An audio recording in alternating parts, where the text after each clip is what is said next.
9편 80장 필성이 어느 날 함열에 사는, 함열은 우리가 아시다시피 만인 함열, 모두가 기뻐하는 땅이다 라고 알고 있죠. 함열에 사는 최참봉을 만나고 집으로 돌아오는 길에 금구에 이르러 주막에서 술 한 잔 마시며 잠시 쉬었다가 쌀이제 마루에 다다라 담배를 피우려는데 생각해보니 담배 쌈지와 담뱃대를 놓고 왔더라. 그래서 20리 그냥 집에 왔는데 다시 가려니 20리 밖에 두고 온 담뱃대 생각이 나더라. 자, 20리 하면 우리가 10리가 4km잖아요. 10리가 4km면 보통 사람이 1시간에 걷는 거리가 4km라고 합니다. 그러면 20리면은 2시간, 왕복으로는 4시간이 되죠. 그러니까 뭐 아무리 그 시대가 걷는 사이다 하더라도 4시간이나 되는 거리를 앉아서 걷다고 생각을 하니 많이 힘들었던 거죠. 그러다가 이제 4절에 상님께서 하신 말씀, 내가 나한테 특별히 청할 일이 있다면 윗목에 볏짚이나 백지 한 장을 깔고 청수 한 그릇을 떠다 모신 후에 내 이름을 3번 부르며 일심으로 고하면 그 소원이 이루어질 것이다 라고 하신 말씀이 생각이 납니다. 그래서 가지런히 이렇게 말씀하신 대로 백지 한 장 깔고 청수를 딱 모시고 간절히 기도를 하니 이렇게 6절에 담뱃쌈조와 담뱃대가 문갑 위에 있더라. 그래서 그 뒤로도 상계님 무슨 일이 생길 때마다 상계님을 3번 불렀다는 거죠. 다시 말하면 이제 간절하게 3번 기도를 했다라고 하는 내용입니다. 우리가 여기서 기억해야 될 것은 뭐냐면 상제님을 3번 불러서 일심으로 고하면 소원이 이루어진다. 물론 이게 우리가 제가 어저께도 도장 카톡방에 올렸습니다만은 내가 간절한 생각, 내 생각이 현대 물리학에서는 양자역학 입장에서는 모든 것이 생각 먹은 대로 이렇게 다 이루어진다. 주변의 환경이 내 마음에 이끌려진다. 뭐 이런 얘기를 했는데요. 그 기도를 통해서 간절하게 이루어지는 것을 살펴봤습니다. 자, 9편 81장. 자, 내용은 물에 빠져 죽은 자의 영혼을 천도해 주심. 사실은 우리가 천도식 성구를 읽을 때 항상 이 성구를 많이 읽었습니다. 용소에 가셨다. 지금 이제 상님께서 형렬과 호연 세 분이서 금산사 용소. 지금 우리가 금산사 밑에 가면 계곡이 하나 있습니다. 그런데 그 계곡은 그 당시에 용소에 비하면 아주 이렇게 물이 마르게 된 거죠. 그래서 굉장히 깊었고 명주꾸러미가 하나가 들어갈 정도였다. 그래서 그 도전에 보면 11편 328장 2절에서 4절 내용을 보면 명주 실꿀이 있잖아요. 그게 다 들어갔을 정도로 깊었다라는 거예요.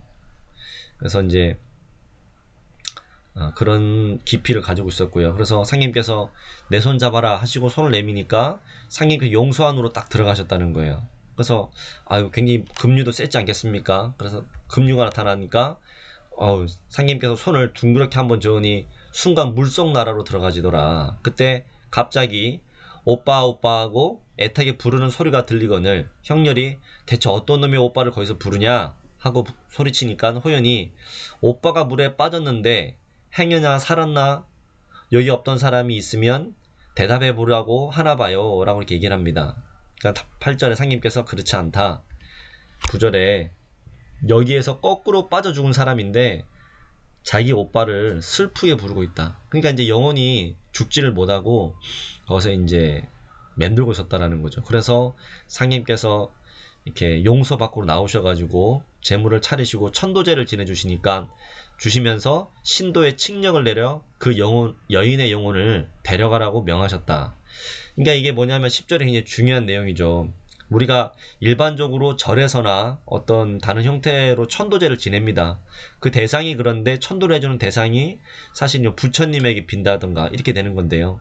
지금 우리가 도장에서 하는 천도식이라고 하는 것은 상기님께서 이 우주의 절대자 하나님이신 상기님께서 직접 그 신명에게 명을 내려서 이렇게 상기님 곁으로 우리가 말하면 천상에 있는 궁궐까지는 아니더라도 천상의 시민들이 사는 그 일꾼들의 조상님이 있는 그런 공간으로 이렇게 천도를 해주시는 거다. 우리가 이렇게 볼 수가 있습니다. 그래서 이게 그 81장 축주일을 보면요 이런 내용이 있습니다. 정상적으로 죽음을 맞이하지 못해 원한이 맺혀서 중량감이 없는 신명이 되었을 때는, 이 중량감이라고 하는 것은 뭔가 묵직한 그런 뭐 느낌이 없다라는 거죠. 중량감이 없는 신명이 되었을 때는 반드시 그 영혼을 건져내는 천도식 등으로 원한을 달래줘야 된다. 이렇게 이제 상계임의 종도사님의 그런 말씀이 정리되어 있습니다. 천도식이 굉장히 중요한 중요성에 대해서 우리가 한번 살펴봤고요. 자, 82장을 함께 보도록 하겠습니다. 82장.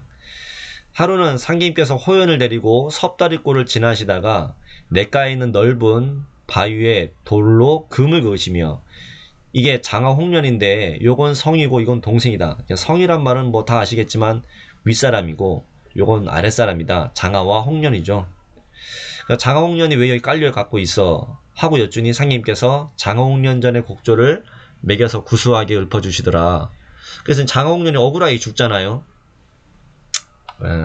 굉장히 억울하게 죽습니다. 그러니까 이제 감정이입이 돼가지고 왜 그걸 가만뒀냐고 하니까 왜 살려야 되지 하니까 상님께서 하신 말씀이 뭡니까? 신세가 그렇게 생겼으니 그러지. 그런데 우연히 죽는 것도 억지로 죽는 것도 제 팔자다. 그렇게 죽어라는 팔자니 그렇지 안 씌어되면 못 죽어. 아무리 죽고 싶어도 못 죽는다. 아무리 죽고 싶어도 못 죽는다. 뭐 여기는 이중적인 의미가 있죠. 왜 이중적인 의미가 있냐? 모든 사람이 당연히 이렇게 죽을 팔자가 되면 죽을 수밖에 없다. 혹은 죽고 싶어도 못 죽는 팔자가 있다. 라고 하는 말씀도 있지만 또 다른 면은 뭐냐면 바로 김호연 성도가 너무너무 힘들게 사셨잖아요. 상임 어천하시고 나서 그 중보자 사명, 나중에 태사부인 사부님께 그런 상계임의 어떤 행적을 증언하는 사명이 있기 때문에 너무너무 힘든 삶을 살았지만 살 수밖에 없잖아요. 그래서 뭐 몇 번이고 사실은 이제 도전에는 한 번이 나오지만 이렇게 자살을 하려고까지 했는데 죽지 못하는 그런 내용이 있습니다. 그 내용은 시편 117장, 시편 117장에 이제 김호연 성도가 자살을 하려다가 물속에서 막 뒤에서 끌어다니는, 물 밖에서 끌어다니는 그런 게 내용이 소개가 되어 있습니다. 자, 83장을 한번 보겠습니다. 자, 용소가 나옵니다. 다시. 어디를 가셨다가 호박꽃을 들고 오시거늘 호연이 호박꽃을 어디서 땄어요 하니 말씀하시기를 누가 그 귀추를 보려고 넣은 것인데 내가 부처님 똥구녕에서 나오는 것을 용소에서 건져왔다. 자, 이게 무슨 말인가? 예전에 진표 대성사님께서, 우리가 그 내용을 잘 알고 있잖아요. 진표 대성사님께서 금산산 미륵전을 어떻게 세웠습니까? 연못이 있었는데 연못에 위에다가 불상을 지어요. 근데 아무리 해도 메울 수가 없잖아요. 그래서 이제 이게 나온 게 뭡니까? 이렇게 안지를 퍼뜨려가지고 도승이 되셨으니까 안지를 퍼뜨려서 이렇게 눈병이죠. 눈병을 퍼뜨려서 걸린 사람은 금산사 용소 그 연못 자리에다가 숯을 붓고 그 물로 씻으면 그 병이 낫는다. 이렇게 이제 소문이 나고 실제로 그렇게 치병이 되는 거죠. 그래서 이제 그 자리가 메워지고 그 위에 금산사 미륵전을 세웠습니다. 그러니까 그 연못은 어디와 연결되느냐? 바로 용소와 연결이 되는 거예요, 원래. 그러니까 금산산 미륵전의 밑에서 그 아래에서 뭔가를 떨어뜨리면 쪼로록 흘러서 어딥니까? 우리가 알고 있는 그 금산사 앞에 있는 용소로 흘러나왔다는 거죠. 내가 부처님 똥구녕에서 나오는 것을 용소에서 건져왔다. 용소를 메워야 한다. 왜 호연님 왜 용소를 왜요? 까딱하면 사람 빠져 죽기 쉽고 중놈들이 꾀를 부려 사람들을 속여 먹으니 그렇다라고 이렇게 말씀을 하십니다. 자, 84장을 보겠습니다. 자, 84장은 상계님께서 하루는 고창, 전북 고창이죠. 가시는 길에 힘겹게 걸어가는 곱사둥이. 곱사둥이라고 하는 말은 우리가 말하는 곱추라고도 볼 수가 있죠. 그러니까 곱사둥이의 정확한 내용은 뭐냐면 등뼈가 굽고 또 등에 이렇게 옷같이 뼈가 튀어나온 사람, 뼈가 튀어나온 사람을 곱사등이라고, 굽고 등뼈가 튀어나온 사람을 곱사등이라고 합니다. 그가 스스로 신세를 한탄하기를 먹을 양식도 재산도 없는데 의지할 친족마도 없이 고추가 되었으니 하늘이시여 저의 팔자를 이처럼 기구하게 주셨나이까 하고 이제 원망을 하는 거죠. 하면서 막 울부짖으니까 상님께서 하늘이 어찌 너 한 사람을 위해서 곱사등이로 만들었겠냐. 불룩 튀어나온 등을 막대기로 살살 치시니 그 등이 점점 똑바로 펴져서 온전한 사람이 되었다. 이게 상님께서 이제 고쳐주신 거죠. 그러죠? 이 똑같은 내용은 아니지만은 11편 30장에 가면 11편 30장에 가면 이제 그 태모님께서 차경송도의 구분 등을 딱 한번 딱 치시면서 이렇게 바로 세우시는 내용이 나옵니다. 어쨌든 이렇게 이제 세워주시니까는 이렇게 얼마나 기쁘겠습니까? 자기가 평생에 고통스럽고 이렇게 힘든 것들이 단 한순간에 이렇게 간절한 기도를 통해서 그 기도를 들어주신 상님께서 천恩을 내려주시니까, 아, 하느님께서 이런 가련한 창생에 천恩을 베풀어 주셨다 하고 이제 감탄하게 되는 거죠. 그러니까 사람들도 그걸 봤기 때문에 어떻게 돼요? 사람들이 어떻게 됩니까? 야, 저도 좀 고쳐주세요. 이렇게 이제 무성하게 일어나게 된 거죠. 구절부터 이제 보면 뭐예요? 수많은 병자들이 고쳐주셨는데 한 번 만지시면 다리를 쩔뚝거리는 사람이 낫고, 정신이 나가 거리에서 날뛰는 사람도 내 이놈 하고 외치시면 그 자리에서 주저앉다가 정신을 차리더라. 이게 뭐가 신명이 쉬었다라는 거죠. 혹은 신명을 들어오게 하셨던지. 때로는 주문을 일으키셔서 병자를 고치시고 난치병에는 크게 치성을 모시도록 하셨다. 근데 여기서 제일 중요한 것은 저희가 봤을 때는 이 성구가 가장 중요하지 않나 봅니다. 9편 84장 지금 보는 13절 맨 마지막 말씀입니다. 한번 같이 읽어보도록 하겠습니다. 신명의 눈에 들게 하려면 정성껏 잘 차려야 하느니라. 그래서 우리가 재물치성에 대한 것들을 한번 생각해 보게 됩니다.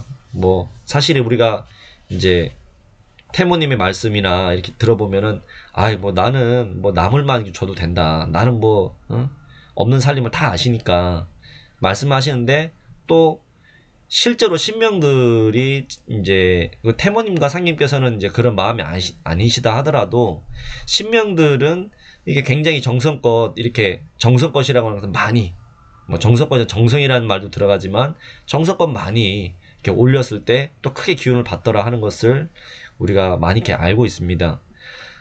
뭐 제가 최근에 들은 이야기로는 전주의 어떤 도장에서 굉장히 어려운 송사와 굉장히 어려운 일들이 어떤 성모님이 이제 생겼대요. 그래서 이제 결심을 해서 재물비를, 제가 듣기로는 뭐 거의 1000만원 급에 들여서 재물치성 올렸다. 제가 그런 얘기를 한번 들었거든요. 재물비만 1000만원이요. 덕진도장 얘기인데 뭐 그 수호사님 얘기를 해주시던데, 그러고 나서 그게 모든 그 문제들이 다 끌어졌다라는 거예요. 근데 그 성도가 그러면 오랜 신앙을 했느냐? 그게 아니, 신입신도라는 거예요. 그 얘기를 듣고 굉장히 저도 새로웠고, 또 진해도장 같은 경우에 지난 뭐 2차 개벽 콘서트 때도 뭐 대상자 분들을 위해서, 새로 인도되는 분들을 위해서 한 사람 한 사람마다 그 인도할 예정의 성모님 대상자분들의 이름과 간지를 넣고 닭 한 마리씩을 다 올렸다고 하더라고요. 그러니까 뭐 80마리를 올렸다든가, 닭을 순수하게 닭만요. 그 대상자 위해서만. 그런 것들을 보면서 참 우리가 이제 어렵지만 정말 또 제대로 하는 측면에서 보면 또 그렇게 크게 차린 것도 굉장히 중요하구나, 또 그런 생각이 들고요. 그러나 아무리 재물을 또 많이 이렇게 한다 하더라도 또 정성이 부족한 게, 실제 주문을 읽는다든지 기도를 한다, 이런 부분도 또 굉장히 또 중요한 부분이죠. 그래서 어느 것이 뭐 더 중요하다라고 할 수는 없지만 지금 상님 말씀에서는 정성껏 잘 차려야 된다, 이런 말씀을 또 하고 계시는 것을 볼 수 있습니다. 자, 85장. 머리에 온통 부스럼이 나서 어떤 여인이 살가죽이 심하게 헌 아이를 데려와서 선생님을 뵙게 해달라고 하소연을 하더라. 호연이, 아이고 더럽게 파리가 앉았으면 어쩔고 좀 낫게 해주세요. 상님께서, 내가 어찌 낫게 하냐? 칼로 깎아야 되냐? 아주 뭐 벗겨졌으니 난리가 났으니까요. 칼로 꺾으면 죽으라고요. 아이 좀 가르쳐주세요. 하니 상님께서 마당에 있는 아이를 향해 한른 신용을 하셨다. 마당에 있는 아이를 향해서 이렇게 방 안에 계신 상님께서 한른 신용을 하니까, 용하다고 해서 낫게 해주니까 왜 그래요? 하면서 눈살을 찌푸리니, 내가 뭐 용하냐? 데리고 가라고 그래라. 여인이 상님 뵙지 못하고 돌아가는데 잠깐 이렇게 보니까 다 나왔다라는, 상님께서 방 안에서 마당에 서 있는 아이를 향해서 이렇게 한른 그 신용을 하셨는데도 나왔더라. 또 이런 증언이 이렇게 나왔습니다. 지금 치병에 대한 부분과 천도식에 대한 부분이 좀 이어지고 있네요. 80장부터 이어지는 걸 보면요. 자, 상인께서 인피 강장한, 인피는 군산에 지금 이제 소속되어 있죠. 익산과 군산 사이에 있는 곳입니다. 인피 강장한의 집에 가시니 장한이 안질로 눈이 지경이 됐더라. 상인께서 장한에게 물으시기를 어찌 그러고 있냐. 안질이 수십일 동안 안질을 수십일 동안 앓다가 이제 봉사가 될 지경에 이르렀습니다. 뭐 아시다시피 안질은 눈병이잖아요. 아까 말씀드렸던. 그러니까 이제 봉사가 될 수밖에 없을 것 같다는 생각이 든 거예요. 상인께서 내가 시키는 대로 하면 곧 낫게 된다. 이에 강한이 간청을 올리며 더욱이 일군의 중책을 맡고 있사오니 속히 낫게 해주시기를 갈망합니다.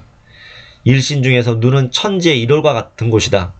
일신 중에서 내 몸에서 눈은 천지의 일월과 같은 것이다.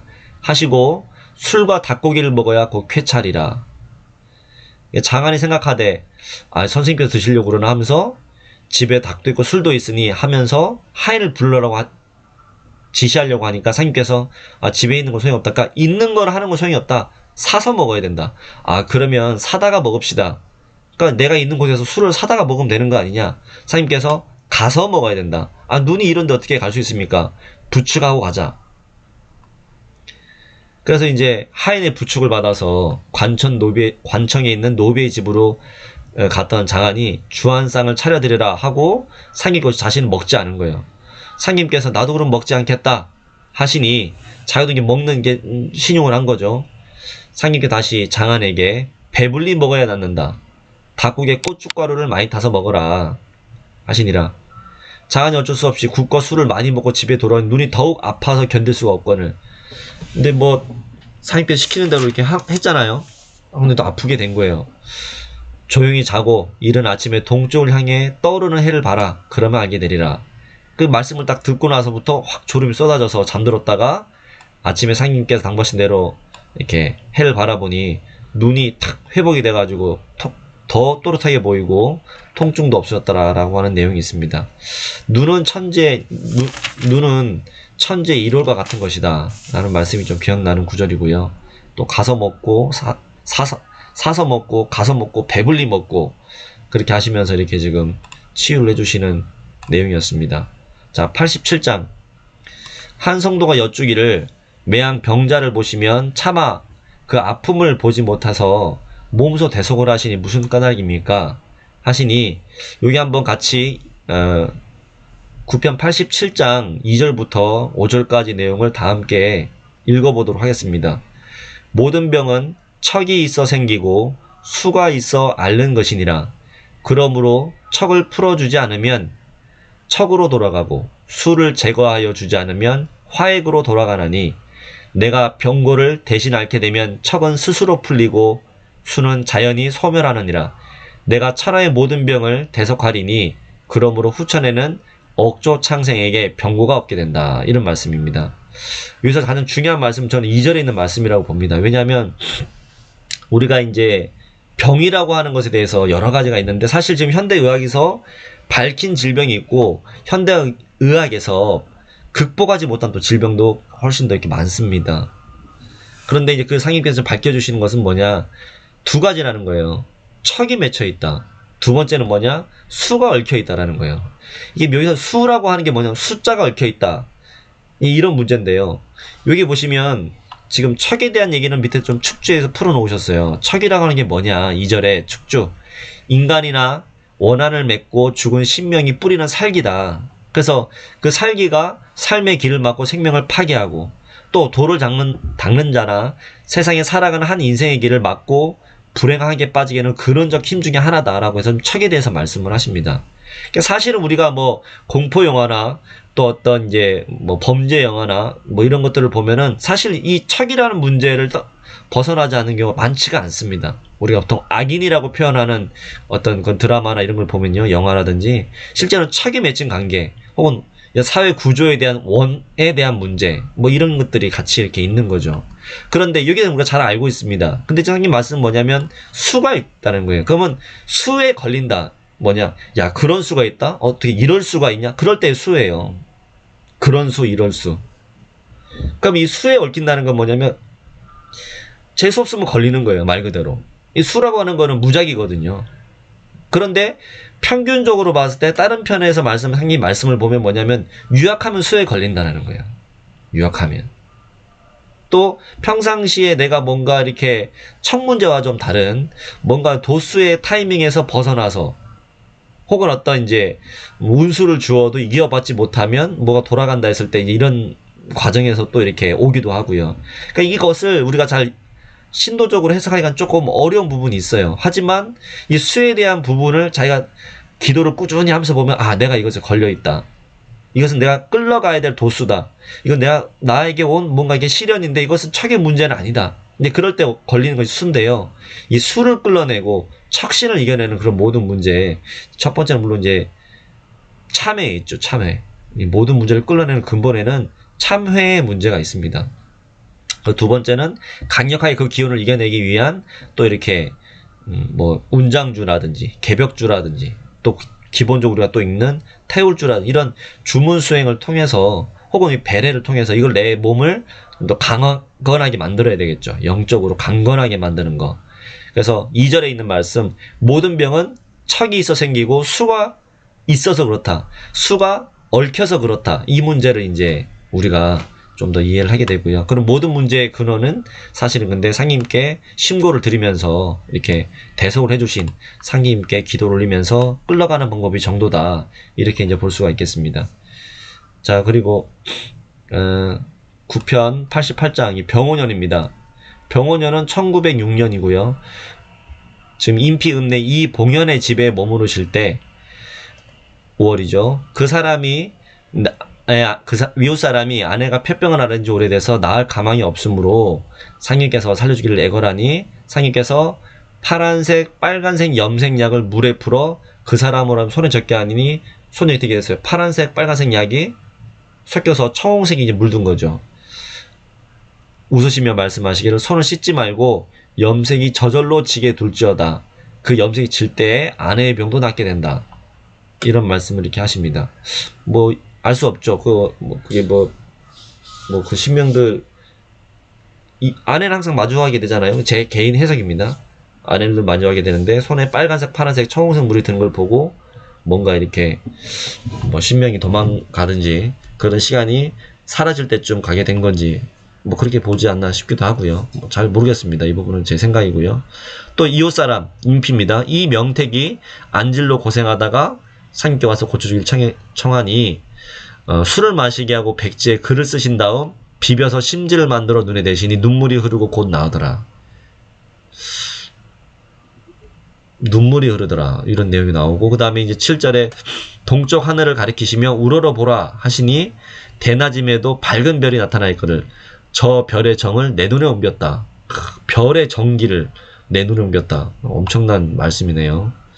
그 다음에 이제 9절에 봉현의 집에 여러 날을 머무셨는데 인피에 있는 이봉현 참고로 이 봉현이라는 분에 대한 내용은 2편 84장 2편 85장에 또 소개가 되어 있습니다. 2편 84장 85장 네. 그리고 이제 봉현이 내 집에서 폐를 많이 끼쳤으니 오래 계셨으니까요. 갚을 것이 없으니 너의 병세한 노모나마 건강하게 해서 세상 떠날 때까지 무병케 하여 주리라 하시며 푸른 대나무를 한 개 가져와라 하시어 당신의 발에 끝 맞추어서 끊으시고 종이에 글을 써서 그 대에 감아 정문 앞에 가로로 놓고 모래로 양끝을 덮으신 후에 오늘 밤에 보이는 것이 있을 것이다. 그날 밤에 서기가 일어나서 거기서부터 서기가 일어나서 하늘을 뻗치는데 마치 밝은 달빛과 같더니 그 뒤로 노모가 80 넘어 세상 떠날 때까지 병 없이 지내리라. 이 내용은 뭐냐면 결국에 뭐냐면 이 이명택이라는 분이 이야기, 근데 이 봉현이라는 분의 이야기, 그 인피 사는 분들이 그 증언을 한 거예요. 아, 이 상님 계셨을 때 이런 일이 있었다. 너무 놀라운 이야기잖아요, 사실은. 다시 이제 한 달을 넘겨서 계속 인피입니다. 인피 군둔리의 김성화 많이 들었더니 군둔리 김성화 우리 많이 들어봤습니다. 김광창과 함께 머무르시는데 이웃사람 김모가 뭐 김씨 집성촌인가요? 김씨가 많이 나오네요. 김모가 급병으로 사경에 이르름에 그 병자의 늙은 어머니가 상님께 와서 살려주기를 애원하시거늘 그대 자식은 명이 짧아서 어찌할 수가 없습니다. 그럼 늙은 어머니 입장에서 그런 얘기를 듣고 아 그렇습니까? 하지 않겠죠. 이 몸이 대신 죽고 자식을 살려주시면 안 되겠습니까? 하니 상님께서 광찬에게 야 젊은 자의 명과 늙은 자의 명 중에 어떤 것이 중하냐? 젊은 자의 명이 중합니다. 상님께서 그러면 늙은 자로 하여금 젊은 자의 명을 대신해서 죽게 하면 어떻냐? 그렇게만 된다면 다행이 될 것으로 압니다. 그래서 상님께서 병자의 노모에게 그 병을 그대로 치료하기가 어려우므로 하멸의 숭림사의 노승에 옮겼으니 그 노승은 내일 죽으리라. 병인은 내일 그 절에 가서 노승을 조문하고 돌아와라.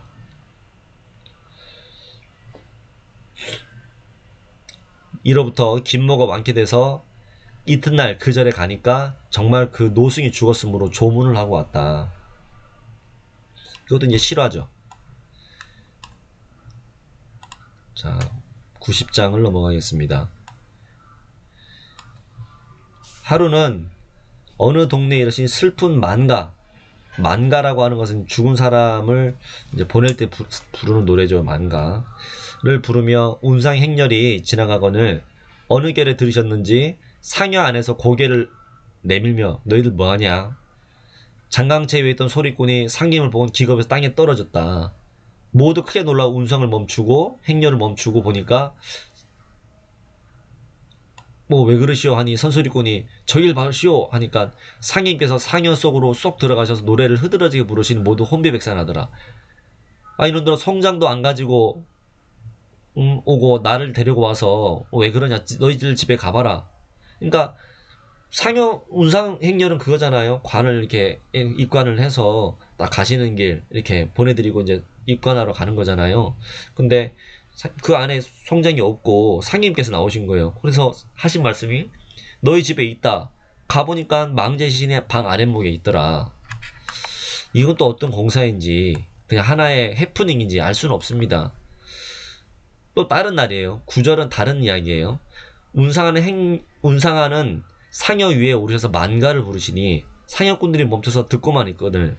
너희들 왜 안 가고 서 있냐? 야단치심으로 그제야 정신 차리고 장지를 가는데 아무리 가고 또 가도 그 집 문 앞을 벗어날 수가 없더라. 또 이런 일이 이렇게 있었습니다. 자, 91장. 모악산 일대는 원래 사금이 많이 나는 곳이다. 그러니까 우리가 전라북도, 김제군, 금산면, 금산리, 뭐 이렇게 금산사잖아요. 다 금이 들어가요.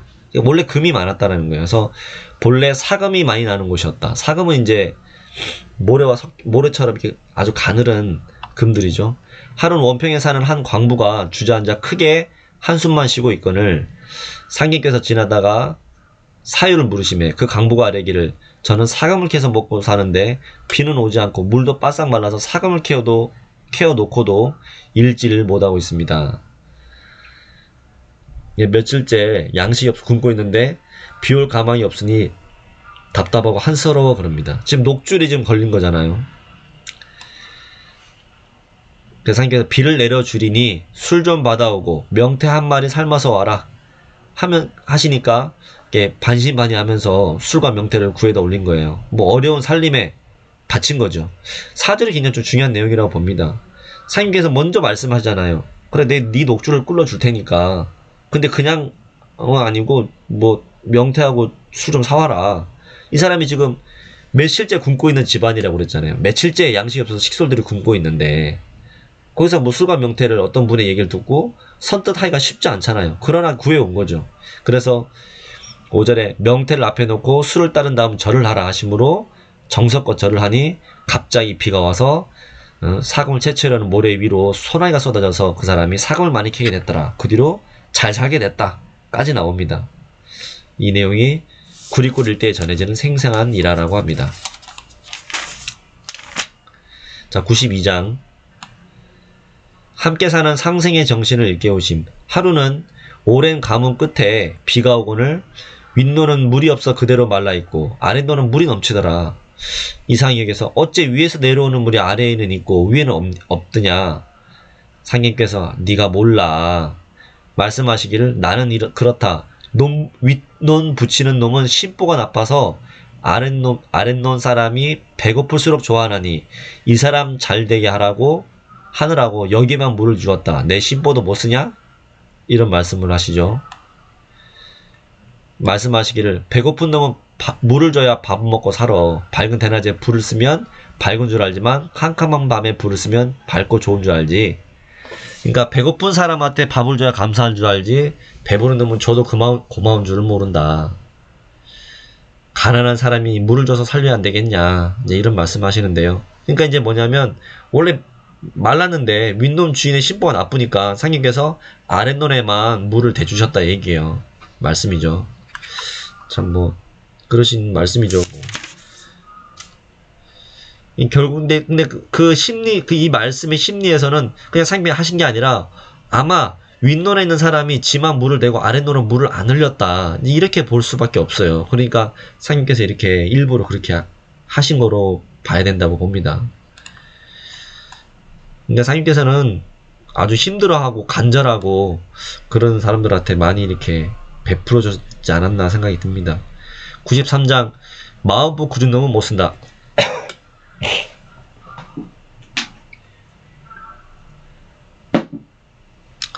구리굴에 사는 어떤 사람이 상을 당해서 남의 산에 몰래 묘를 썼거늘 마음보 굳은 놈은 못 쓴다 하시면서 그 밤에 그 성장을 그 사람의 집 앞에 도로 가 있게 하셨다. 남의 산에 몰래 묘를 쓰셨다. 그런 내용이 소개되어 있고요. 그 다음에 상님께서 말씀하시기를 땅을 탐하면 구렁이가 되나니 탐하지 말아라. 극락이 다 내 마음속에 있다. 네, 그런 말씀. 바른 마음을 일상으로 유지를 해야 극락을 간다. 전 이 말씀이 좀 와닿았던 것 같습니다. 내 마음을 바르게 하고 그 바른 마음을 일상으로 유지해야 극락을 간다. 이게 지금 이 말씀이 우리 일꾼들에게 정말 주신다 말씀이잖아요. 이 서전서문에 보면은 존차심, 망차심, 곤이존차심 이렇게 세 부류가 나옵니다. 존차심은 이제사망은 존차심자야요 그러잖아요. 이제사망은 그 마음을 있게 한 사람, 있을 존자, 지켰던 사람이고, 학원상수는 망차심자예요. 하의 거랑과 탕왕은 그 마음을 잃어버린 사람이고, 그 다음에 이제 곤이존차심, 겨우 마음을 지킨 사람. 그냥 우리도 이제 모든 사람을 몇 가지 분류로 나눈다는 것이 뭐 좋은 것은 아니지만 사실은 이 말씀, 이 항상 지킨다라는 거, 내 먼저 마음을 바르게 하고 그 마음을 일상으로 지키는 것이 극락을 가는 거다. 그런 말씀. 그 다음에 5절도 줘놓고 흠구덕을 하고 나는 뭐 줬다, 뭐 어쨌다 자랑하면 안 준 것만 못하다. 이 말씀도 굉장히 좀 현실적인 말씀이지 않습니까? 뭔가를 해놓고 자꾸 드러내려고 하고 나도 이거 했는데 뭐 이런 거 있잖아요. 그런 말씀 하시고 6절에 사람이 마음을 잘 먹으면 되는 것이지 극락이 따로 있냐. 다 내 마음에 있다. 내 마음의 복록이, 내 인생의 복록이, 내 후손들의 복록이 다 내 마음에 달려있다. 이제 이런 말씀으로 우리가 이제 볼 수 있습니다. 자, 독한 놈이 산다. 제가 요즘에 화두가 되는 손구입니다. 독한 놈이 산단다. 자, 하루는 상님께서 어느 냇가를 지나는데 두 노인이 번갈아서 막 싸우는 거예요. 왜 싸우냐 하니까 한 사람은 제가 빚을 졌는데 오늘 안으로 갚지 못하면 죽인다고 하니 차라리 스스로 죽고자 합니다. 죽으려고 한다는 거예요. 빚을 못 갚으니까. 그럼 그 옆에 있는 여인은 물어보니 이 사람이 끼리 걸린 문제는 아니에요. 다른 게 이유예요. 옆에 노인은 마누라가 길쌈하고 남은 꽁댕이 하나 둘씩 이어 간신히 배 두 피를 짜주면서 이것을 팔아 양식을 해오라고 했는데 배판 돈을 내어주면 이 사람이 빚을 갚을 수는 있겠으나 이 사람은 이제 친구죠. 이 사람을 살리고 보면 집에 소 씻어 놓고 기다리는 식구들이 헛일이 되고 그렇다고 내가 살자고 하면 이 사람은 죽을 것이니 어찌할지 모르겠습니다. 그죠? 그러니까 쉽게 말하면 빚쟁이 친구 빚을 갚으면은 내 마음은 편한데 우리 집사람이 죽고 만약 이 친구를 무시하고 우리 가족을 살리려고 하면은 이 사람은 죽지는 나 가족을 살릴 수 있다. 둘이 막 그러니까 이제 빚쟁이와 빚쟁이 친구의 그런 이제 주제죠. 그런데 상님 말씀은 뭐냐면, 마음이 훈한 놈이 죽어라. 독한 놈이 산다. 이 독한 놈에 대한 기준이 뭐냐. 상님 말씀 이제 또 많이 있잖아요. 도선은 불의악이다. 너무 착한 것은 오히려 악한 것만 못하다. 이런 말씀을 이렇게 또 하십니다. 그게 아마 9편 106장에 나오는 내용과 같죠. 도선. 김명경 성도가 했던 말씀인데요. 어쨌든 마음이 훈한 놈이 죽어라. 독한 놈이 산단다. 이런 말씀을 해주셨습니다. 자, 95장 보겠습니다. 하루는 성도들을 데리고 길을 가시는데 어떤 사람이 인적이 드문 길에서 똥 누고 있더라.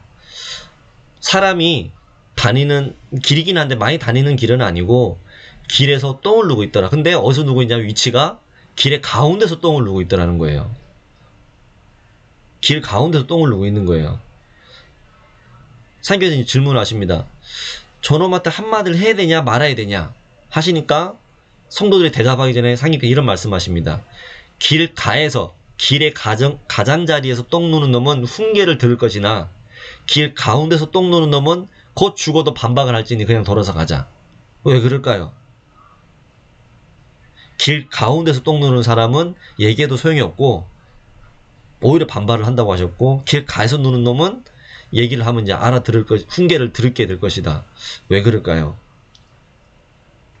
왜 그럴까요? 저는 이제 생각해 봤을 때 아주 막무가내인 사람이라는 거죠. 길 가운데에서 뭐 기국이 크고 막 이런 거보다도 그나마 체면이 있으니까 길가에서 싸는 거죠. 근데 이 가운데서 누는 사람은 그런 생각도 없는 그런 막무가내이기 때문에 대화가 안 되는 사람이죠. 대화가 아예 그냥. 그러니까 돌아서 가자 말씀을 하셨다고 저는 생각을 해봅니다. 자, 다음 장 96장. 자, 구리골 앞동네 사는 노병권이라는 사람이 어려서부터 남의 집 모습으로 살다가 마흔이 다 되도록 장가를 못 간 채 머리를 길게 닦고 다니거늘. 야, 네 머리 끊어버리자. 보기 싫지 않냐. 아니, 어머니가 저 낳을 때부터 이 머리를 갖고 나왔는데 저 혼자 끊기가 난망합니다. 이놈아 건상토라도 꼽지. 어디 늙은 놈. 이 사람이 몇 살이라고? 마흔이 되도록. 전 넘었는데요. 마흔이 되도록 장가를 못 갔으니까 아이 그게 뭐냐. 5절에 장가도 못 간 놈이 머리를 올릴 수가 있나요? 어째 장가를 못 갔냐. 제가 죄를 많이 졌는지 부모님 덕을 못 입어 조실부모하고 남의 집 살면서 어쩌다 보니 이렇게 늙었습니다. 7절에 병건의 나이와 이름 물으신 후에 그럼 어찌 그 집에서 마냥 늙고 있냐. 어쩌면 좋겠습니까. 아유, 이놈 세상에 나와서 부모 대를 못 잇는 놈은 자식이 아니니라. 대를 이어서 그 집안을 퍼뜨리는 것이 장가의 원뜻일진데 선영 봉제사도 못하고 죽은 놈이 사람이냐. 뺨을 때리시며 너 내 말 들을 테냐. 그럼 한번 좋은 꼴 볼 것이다. 늑복이나 터지게 해줄까. 내가 너 장가하게 해주랴 하시며 아유 병건이 절을 하면서 복 없는 놈이 무슨 복으로 좋은 꼴을 보겠습니까? 그렇게만 해주신다면 원이 없겠습니다. 이렇게 말씀 올립니다. 그러면 자 14절 저 깊은 산 중에 칙이 이리 뭉클지고 저리 뭉클지고 서로 어우러져서 더 이상 갈 수 없는 곳까지 나오거든. 거기서 하루가 저물도록 앉아있어라. 그러니까 칙이 많은 아주 깊은 산 속에 가서 앉아있으라는 거예요. 그 밤이 돼가지고 앉아있는 땅에 들썩거리고 옆으로 옮겨라. 거기서 사람이 나올 건데 그 사람을 바짝 쫓아가면 장가도 가고 내 분도 풀리게 될 것이다. 이를 믿지 못해서 망설이다가 아유 여차가 실차된다고 충분히 한번 해보자. 저는 이거 그런 생각이 들어요. 이렇게 뭐 강님 말씀에 원체 일이 있어 가게 되면 이가 되고 수능과서 내용이죠. 아니 가면 해가 된다. 그러니까 어차피 밑전직이고 하니까 한번 해보자. 마음을 먹는 거죠. 이 마음을 먹는 게 중요하죠. 아무리 좋은 길이 열려도 내가 그걸 거부를 하면 못하는 거죠. 그죠? 아무 좋은 길이 이렇다 저렇다 해도 그래도 한번 해보자 이게 아니고 그냥 되겠어 내 스스로 생각을 하면 그냥 못 받는 거예요. 운수를요. 이런 걸 좀 느꼈고요. 자 19장 그래서 이제 간 거예요. 가서 이제 한참 앉아 있으니까는 엉덩이가 들썩거리거늘 옳거니 상님 말씀 됐구나 이거죠. 그래서 앉아서 그것을 가만히 지켜보니 한 노인이 나오고 조금 후에 말이 뒤따라오더라. 그래서 이제 노인의 뒤를 바짝 이렇게 쫓아가니까 어떤 부잣집에 이르게 된 거죠. 문 안으로 들어서니 마당에는 모깃불을 피운 채 많은 사람이 모여 있는데 노인이 마구간에 말을 메어 두고 제사상을 차려둔 방으로 들어가 병풍 뒤에 앉더라. 지금 제삿날에 지금 간 거예요. 이 내용은 그러니까 제사라고 하는 것이 그냥 하는 게 아니다. 실제 신명이 와서 같이 이렇게 흠양을 하는 거다 알 수 있는데요. 연전에 그 노인한테 이런 일이 있었으니 이제 에피소드입니다. 서로 내것 없이 친해던 친구가 장사를 같이 하다가 욕심 많은 친구가 노인을 죽여버리고 깊은 산 그곳에 말과 함께 묻어버려서 놓고 나서 돈을 챙겨 혼자 집으로 왔다라는 거예요. 그 노인의 집에서는 같이 갔던 사람은 안 오고 뭐 그러니까 노인이 집을 떠났던 날을 돌아온 날을 알 수 없으니까 떠났던 날을 기일로 삼아 제사를 지내오더니 이날이 바로 그 노인의 제삿날이었다. 참석한 사람들이 많아 방 안에 들지는 못하고 일부는 마당에 모여 제사를 지내더라. 엄청난 부자와 인망이 있었던 모양입니다. 그래서 5절에 자식들이 차례로 술을 올리고 이어 노인의 친구가 술을 올리니 갑자기 잔이 툭 떨어지며 엎어지거늘. 노인의 친구는 아까 죽였던 그 친구죠. 배반한 친구. 배반하고 이분의 어떤 것을 돈을 갈취한 친구죠. 병건이 마당에 보다가 저놈이구나. 무슨 사정이 있어 술을 주니 저러는구나 하면서 근데 이 사람도 엄청난 판단을 한 거죠. 그럼 넘어갈 수 있는 일을 보고 판단을 한 거예요. 노인의 아들을 불러서 부인을 시신을 찾았어 못 찾았어? 나가신 지 3년이 됐는데 아직도 못 찾고 이래서 떠난 날을 제삿날로 지금 지내고 있습니다. 내가 당신의 아버님을 시신을 찾아주면 어떻게 해주게 해줬어? 하니 그 아들이 내 재산에 반을 줄 테니 우리 아버지 묻힌 것만 가르쳐 주셔서 이렇게 얘기를 하는 거죠. 그러니까 이제 조금 전에 와서 술잔 온 사람이 누구냐? 아버님과 같이 떠난 친구분인데 저분만 돌아왔다. 병건이 바로 저 사람이 당신 아버지를 죽였어. 내일 나와 함께 갑시다. 하면서 노인이 묻힌 것을 찾아주니 약속했던 대로 이렇게 재산도 없고 그 집 딸과 또 혼인을 해서 큰 복을 누리게 돼서 상님께 이제 절을 올리게 된 거죠. 상님께서 죽을 말년에도 한때를 보려면 보느니라. 이게 지금 완전 반전이잖아요. 완전히 반전. 상님께서 어떤 길을 열어주셨는데 자기가 마음을 먹었고 그들 행동을 했고 또 결정적인 순간에 판단을 잘해서 이렇게 꾀가 있었던 거죠, 이 사람도. 그러니까 그 상황에서 저 사람이 이렇게 된 거고 자기가 해결도 했잖아요. 그러면서 이제 복록이 이제 끌어진 거잖아요. 그래서 마지막 말씀, 죽을 말년에도 한때를 보려면 볼 수 있다. 그러니까 마지막까지도 뭐냐면은 뭔가 이게 신심을 우리가 이제 잘 돈독히 하는 거, 뭐 이런 생각도 좀 들고요. 저는 이제 그랬습니다.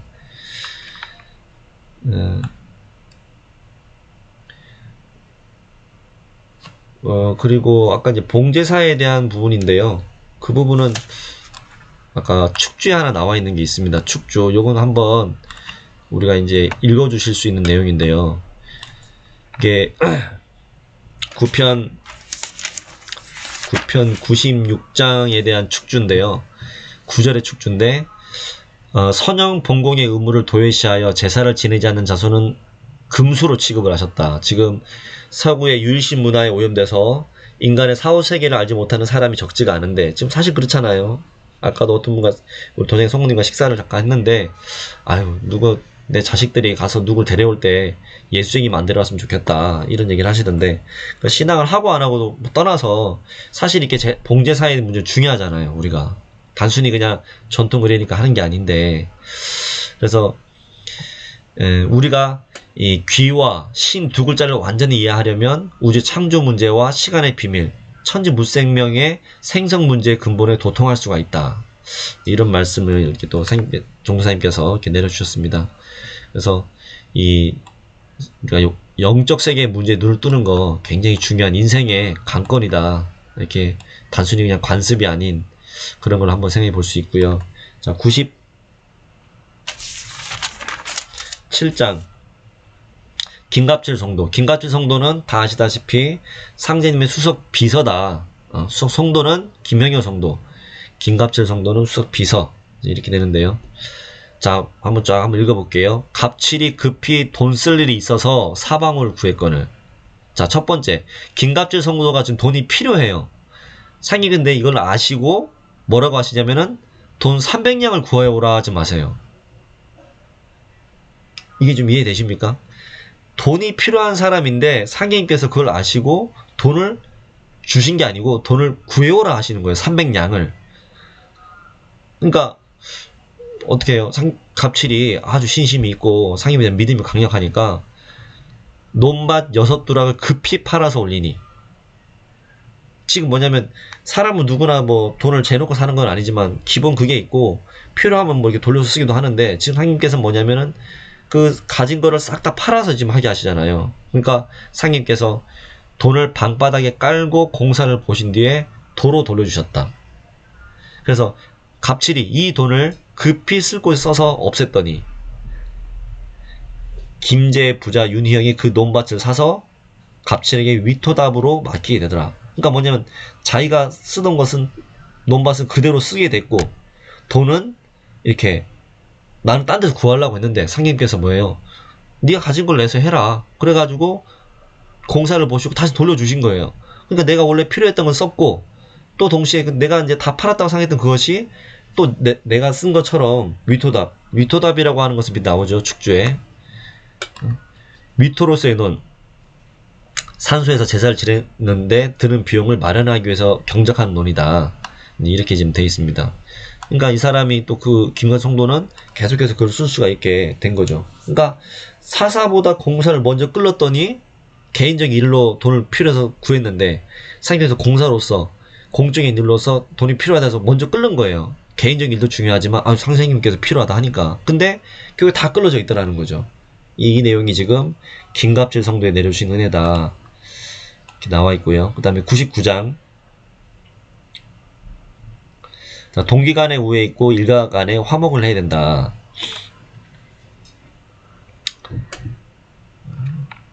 부모에게 불효하거나 동기 간에 못할 짓을 하는 사람 보면 이런 것은 사람이 아니다 하시고 그 자리에서 뺨이나 목을 때리셨다. 그러면 뺨이나 목이 그대로 떨어져 나가 있더라. 상인께서 동기 간에 우애 있고 일가 간에 화목해야지 어찌 세상에 나와서 부모도 모르고 동기 간도 모르냐. 나 잘 살기를 원하지 말고 형제가 잘 살기를 원해야 된다. 호연이 묻습니다. 호연은 뭐 지금 없잖아요. 어찌 그래야 옳아요? 죽은 선형 봉자산을 해도 형이 잘 살아야 하고, 형이 잘 살아야 아우도 살지 형이 못 살면 아우도 못 산다. 그러니 동기 간에는 우애가 있어야 되고 부모에게는 효자동의 해야 된다. 이런 말씀이 있습니다. 자, 100장, 오늘은 100장까지만 하도록 하겠습니다. 모든 성구에 이제 100장이라고 하는 거는, 모든 각 편의 100장은 굉장히 중요한 의미들이 많이 있더라고요. 뭐 꼭 그런 건 아닌데 이 9편 100장도 굉장히 중요한 의미가 이렇게 들어 있습니다. 알고 지는 죄가 크다. 상님께서 말씀하시기를 사람이 남 잘 사는 것을 부러워하지 말고 남을 해코지 하려고 하지 말아야 한다. 무엇을 믿는다고 해서 내 죄가 감해지는 것이 아니다. 믿으면서도 내 마음이 굳으면 오히려 알고 짓는 죄가 더 큰 것이니 내 마음 하나만 닦으면 그만이다. 자, 이런 말씀인데, 지금 뭐를 믿는다고 해서 뭐 어떤 종교를 가진다고 해서 누군가의 기도를 한다고 해서 내 죄가 감해지는 게 아니다. 그리고 믿으면서도 내 마음이 굳으면, 마음과 신앙과 내 가치관이 다르면 오히려 알고 짓는 죄, 이게 잘못됐다는 걸 인지를 하면서 짓는 죄가 더 큰 것이니까 내 마음을 잘 닦으면 바로 내 그 믿는 것의 가치관과 내 생각이 동일해졌을 때 그것이 모든 것이 이제 발휘 된다는 거죠. 그래서 우리가 증간도 신앙을 한다라고 하는 것이, 물론 우리 가을 개벽기를 맞이를 해서 사람을 살리는 그런 문제 있는데, 그게 또 결국 뭐냐면 이제 태울 줄을 많이 읽는다, 뭐 어떤 뭐 공덕을 많이 쌓는다, 그런 배경에 그 밑자락에 있어야 될 정서는 그 신법이라고 하잖아요. 그 신법이라고 하는 것이 뭐 개벽에 대한 강인한 믿음, 개벽을 기다리는 강인한 믿음, 이런 것도 중요하겠지만, 저 개인적 생각은 태상종도사님 말씀처럼 사람은 사람다워 와야 되고 법 밖의 사람은 못 쓴다 하셨고, 그런 것들을 생각해 볼 때 이런 지금 오늘 쭉 읽었던 몇 개 성구들 이런 걸 좀 바탕으로 해서 우리가 상님 신앙을 한다면 더욱더 이렇게 모든 사람들로부터도 사실은 좋은 평을 듣고 그렇잖아요. 그렇고 우리 스스로도 이 신앙의 즐거움을 더 누릴 수 있고 또 오히려 상님 큰 복을 받을 수 있는 기회가 더 많아지지 않겠나 이런 생각이 듭니다. 자, 이것으로써 오늘 9편 100장까지 말씀을 듣고요. 지금 이제 코로나2가